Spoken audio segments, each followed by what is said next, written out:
নমস্কার, ব্রেকিং বাংলায় আপনাদের স্বাগত। আমি জয়ন্ত মজুমদার।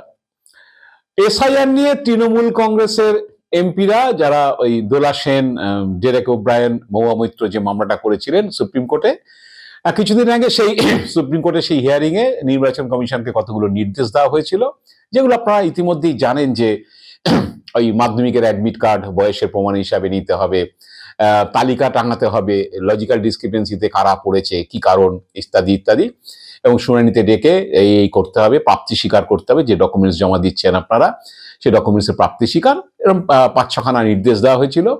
তো অনেকে ভেবেছিল যে এবার কমিশন বোধহয় টাইট হয়ে যাবে, কিন্তু আমি ভিডিওটা করেছিলাম যে সুপ্রিম কোর্টের নির্দেশের পরে হচ্ছে কমিশনকে তো এইগুলো করতে হতে পারে, কিন্তু ওরা ছলচাতুরিটা চালিয়ে যাবে। এখন নির্বাচন কমিশনকে অনেকেই নির্বাচন কমিশন বলছেন না, অনেকে বলছে নির্যাতন কমিশন, যে ছলচাতুরি চালিয়ে যাবে। মূল লক্ষ্য হচ্ছে নাম কি করে কাটা যায়, মানে এটাই হচ্ছে মূল লক্ষ্য। এবং শুভেন্দু অধিকারীরা যে ন্যারেটিভ তৈরি করে দিয়েছেন যে 1,25,00,000 রোহিঙ্গা এবং বাংলাদেশ অনুপ্রবেশকারী এই ভোটার তালিকায় ঢুকে রয়েছে, সুতরাং 1,25,00,000 সঙ্গে 58 লক্ষ মৃত স্থানান্তরিত ভোটারের নাম বাদ চলে গেছে, ওই 2 কোটির কাছাকাছি নিয়ে যেতে হবে। তাই ছলচাতুরি তাদের চলবে। সেই ছলচাতুরির একটা নতুন উদাহরণ পেলাম, যেটা আবার করতে চাইছে যে কমিশন ইতিমধ্যে জানিয়ে দিয়েছে যে আনম্যাপড যারা, আর আমাদের এখানে যারা 30 লক্ষ প্লাস চিহ্নিত হয়েছে, সেই আনম্যাপড ভোটারদের যখন হিয়ারিং এ ডাকা হবে, তাদেরকে হিয়ারিং এ যেতেই হচ্ছে, এবং তাদেরকে ডাকা হবে যাদের 2002 সালের সঙ্গে কোনো লিঙ্ক নেই, যারা নিজেদের নাম নেই, বাবা মা আত্মীয় স্বজন কারোর নাম নেই, তাদেরকে হচ্ছে কমিশন 13টি নথি সিলেক্ট করে দিয়েছিল, যে এই 13টি নথি যে কোনো একটি নথি তাকে পেশ করতে হবে তার নাম রাখার জন্য। সরি। তো এবার দেখা গেল কমিশন নিজের নথিতেই অবিশ্বাস। কারণ হচ্ছে যে ওই যে নথিটা 13টা নথি, তার মধ্যে হচ্ছে ছিল পাসপোর্ট। তো এবার যেটা দেখা যাচ্ছে যে পাসপোর্ট দিলেই শুধু, অনেকেই হিয়ারিং এ গিয়ে আনম্যাপ যারা ভোটার তাদের হিয়ারিং এ গিয়ে তারা অনেকে পাসপোর্ট দিয়েছিলেন, যাদের পাসপোর্ট রয়েছে, এবং হচ্ছে তারা ভেবেছেন যে পাসপোর্ট সবচেয়ে ভালো নথি, সেই হিসাবে তারা দিয়েছিলেন, ভারতীয় নাগরিক হিসাবে পাসপোর্ট পেয়েছেন। কিন্তু কমিশনের ছলচাতুরি, এবার একটা নতুন আদেশ এসছে, সেটা হচ্ছে যে শুধু পাসপোর্ট দিয়ে যারা হিয়ারিং এ চলে এসছেন তাদের আর হবে না, তাদের আবার শুনানিতে ডাকা হচ্ছে। কারণ কি, পাসপোর্ট দেখালে হবে না, তার সঙ্গে তাদের বাবা মার ডকুমেন্টস দেখাতে হবে। সেটা হলো যে 1987 সাল থেকে 2004-এর মধ্যে যাদের জন্ম, মানে যারা আনম্যাপড ভোটার, যারা পাসপোর্ট জমা দিয়েছেন, তাদের বাবা বা মার কোনো একটা নথি দেখাতে হবে যে তাদের এখানকার ভারতের কোনো নথি তার বাবা মার আছে। আর যদি 2004-এর পরে জন্ম হয়, তাহলে হচ্ছে বাবা এবং মা দুজনেরই নথি দেখাতে হবে, তা নাহলে শুধু পাসপোর্ট দিলে হচ্ছে হবে না। তা বাবা, তুমি তো নিজেই বলেছিলে 13টার মধ্যে যে কোনো একটা নথি তোমাকে দেখাতে হবে, তাহলে আমি তোমাকে ভারতীয় নাগরিক হিসাবে স্বীকৃতি দেব, এবং সেটার পরে তোমার নাম থাকবে। তাহলে সেই পাসপোর্ট তারা দিয়েছেন। পাসপোর্ট দেওয়ার পরে হচ্ছে এখন তাদের আবার নতুন করে শুনানিতে ডাকতে হচ্ছে, এবং সেই লোকগুলো আবার হচ্ছে হয়রানির শিকার। তো কি বলে যে এখন বিষয়টা কি হয়েছে, যে না, আমরা যেটা জানি সেটা হচ্ছে যে পাসপোর্ট যখন দেওয়া হয়, আমার নিজেরই পাসপোর্ট আছে প্রায় 20 বছর আগেকার, তো তখন হচ্ছে পাসপোর্টে যে ফর্মে কতগুলো লিখতে হয় যে আমি বাই বার্থ, মানে ভারতের জন্মগ্রহণ কিনা, আমার বার্থ সার্টিফিকেট, আর হচ্ছে আমাদের সময় আমরা মাধ্যমিকের মার্কশিট দিয়েছিলাম, যেখানে এত বছর পড়াশোনা করেছি, এই হচ্ছে আমার জন্ম তারিখ, মাধ্যমিকের মার্কশিটের ডেটটাতে সেখানে ডেট অফ বার্থ হিসাবে উল্লেখিত ছিল, এবং তার প্রমাণ হিসাবে কাজ করেছিল। রেশন কার্ড দিয়েছিলাম, ভোটার কার্ড দিয়েছিলাম, তখন আধার কার্ড হয়নি। তো এইসব দেওয়ার পরে তারপর আপনারা জানেন যে পাসপোর্ট যে কেন্দ্রে, সেখানে একটা ইন্টারভিউ মতো হয়, আমি যে ডকুমেন্টস গুলো নিয়েছি সেগুলো চেক করা হয়। পরবর্তীকালে যখন রিনিউয়ালে গিয়েছিলাম, তখন দেখেছিলাম যে আধার কার্ড চেয়েছে, আধার কার্ড দিলে আবার আঙ্গুল ঠেকিয়ে সেই আধার কার্ডটা মানে ভ্যালিড কিনা সেগুলো টেস্ট করা হলো।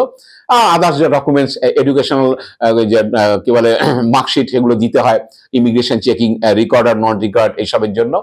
তা ভারতবর্ষে যতগুলো ডকুমেন্টস আছে, সরকারি ডকুমেন্টস আছে, সকলেই বলে এটা যে পাসপোর্ট হচ্ছে তার মধ্যে সেরা ডকুমেন্টস, কারণ বাকি ডকুমেন্টস হচ্ছে যার নামে ডকুমেন্টস তার ডিক্লারেশন উপর হয়। যেমন আমি ভোটার কার্ড করছি, আমি যে কেন্দ্রে ভোটার কার্ড তৈরি হচ্ছে, বা আমার বুথে যেখানে ভোটার কার্ডের জন্য ছবি তোলা হচ্ছে, কার্ড তৈরি হচ্ছে, সেখানে গিয়ে আমি আমার মতো ডিক্লারেশন দিলাম। আধার কার্ডের ক্ষেত্রে তাই, বা প্যান কার্ডের ক্ষেত্রে তাই, আমি যে ডেট অফ বার্থ দিলাম সেটাই যে উল্লিখিত হবে, আমার বাবা মার নাম যা দিলাম।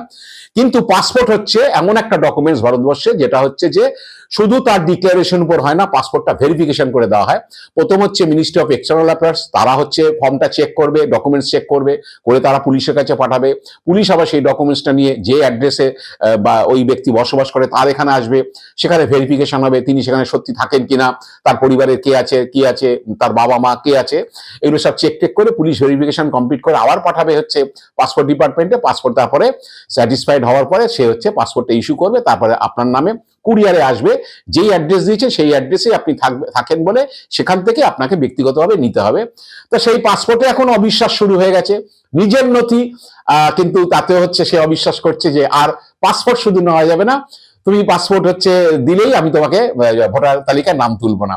এবার শুনুন হচ্ছে ন্যারেটিভটা কি। ন্যারেটিভটা হচ্ছে এই শুভেন্দু অধিকারীদের মতো যারা নেতারা আছেন বাংলায়, এদের মূল লক্ষ্য হচ্ছে মুসলিম ভোটার, আর কিচ্ছু না। আমি পরিষ্কার বলছি, এরা হচ্ছে দিল্লিতে এদের নেতাদের কাছে বা নির্বাচন কমিশনাররা বারে বারে গেছেন, মনোজ আগরওয়ালের সঙ্গে দেখা করেছেন শুভেন্দু অধিকারী, জ্ঞানেশ কুমারের সঙ্গে দেখা করেছেন শুভেন্দু অধিকারী।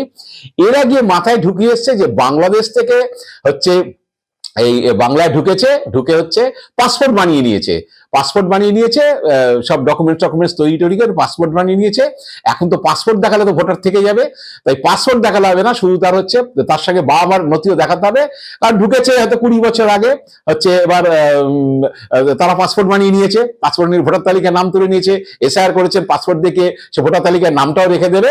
তাই বলুন যে না, 87 সালের আগে, 87 সাল থেকে 2004-এর মধ্যে যদি জন্ম হয় তাহলে বাবা মা, আর 2004-এর পর হলে বাবা মা দুজনে এইটা করুন, তাহলে তারা বাবা মা এখানে থাকতেন কিনা, তাদের এক্সিস্টেন্স ছিল কিনা সেইটা প্রমাণ এটা মাথায় ঢুকিয়েছে।